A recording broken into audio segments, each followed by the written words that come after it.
दुर्योधन, शकुनी और पुलोचन जब लाक्षागृह की रचना के बारे में चर्चा कर रहे थे तब वह अचानक विदुर जी आ पहुंचे। पुरोचन जैसे नीच आदमी को दुर्योधन के साथ बैठा हुआ देखकर विदुर जी समझ गए कि आज दुर्योधन पांडवों के लिए कुछ बड़ा षड्यंत्र करने जा रहा है। विदुर जी को देखकर सब चुप हो गए और दुर्योधन विदुर जी को आवकार देकर बोला कि काका, क्या आपको मेरा कुछ काम था? विदुर जी ने कहा कि नहीं बेटा, मैं तो यूं ही चक्कर लगाने आया था। तुम लोग बातें करो, मैं बाद में आऊंगा। अब विदुर जी लाक्षागृह से पांडवों को बचाने के लिए क्या करते हैं, इस कथा का वर्णन आज इस वीडियो में करेंगे। विदुर जी पांडवों के लिए बहुत चिंतित थे।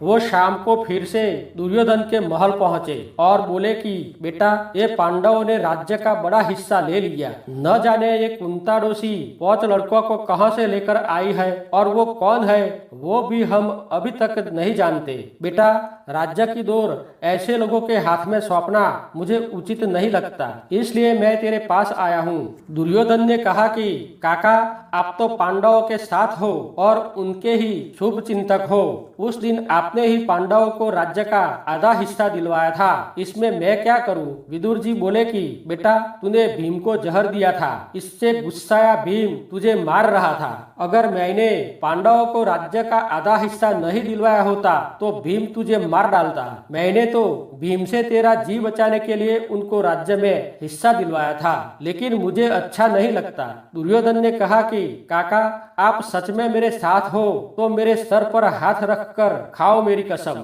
विदुर जी ने सोचा कि अगर किसी की जान बच जाती है तो ऐसे दुष्ट विचार वालों की कसम खाने में कोई पाप नहीं है। उन्होंने दुर्योधन के सर पर हाथ रखकर कहा कि बेटा, मुझे तेरी कसम, मैं तुम्हारे साथ हूँ। विदुर जी ने कसम खाई तो दुर्योधन को विश्वास हो गया और बोला कि काका, आज तक मैं आपको पांडवों के साथ हो ऐसा मानता था, लेकिन मुझे आज पता चला कि आप मेरे साथ और मेरे शुभ चिंतक हो। विदुर जी ने कहा कि बेटा, मैं तो हमेशा तेरा शुभ चिंतक ही हूँ, तुम जल्दी कुछ करो।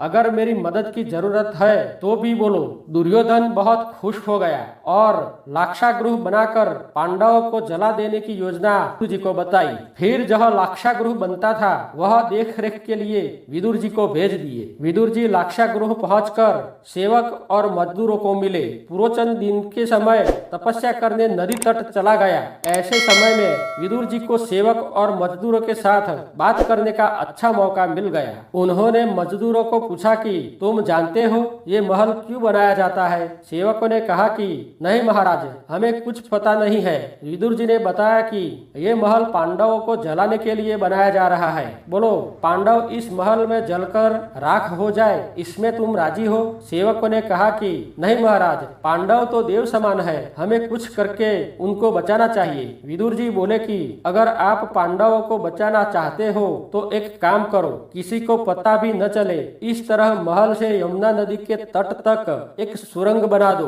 अगर महल जले तो उस सुरंग से पांडव बाहर निकलकर बच सके। सब सेवक काम करने के लिए तैयार हो गए और किसी को पता भी न चले, इस तरह सुरंग बनाने का काम शुरू कर दिया।